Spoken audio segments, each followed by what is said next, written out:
tomorrow. So therefore the election has been cancelled.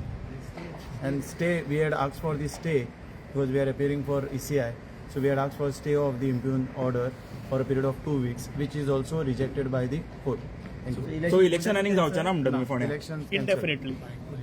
फाल्याचे election आता केल्ले ते नोटिफिकेशन कॅन्सल केला Cancel केला. सो आनी इलेक्शन जावचें ना because by this order now ECI will have to go to by this order ना okay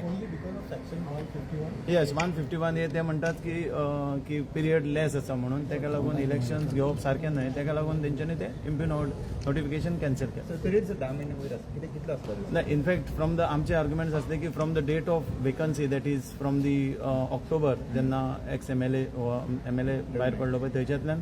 13 महिने 14 महिने आसा but then they have not considered that but they have said that the from the date of counting that is the election new member पळय appoint जातलो थंयच्यातल्यान 1 वर्स आसपाक जाय अशें तेंचें so will go through the order and then will let you okay thank you Yes, they have gone by the Bombay judgment passed by the Justice Shukri.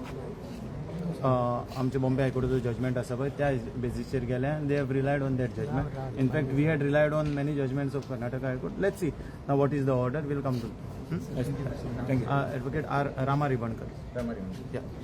Thank you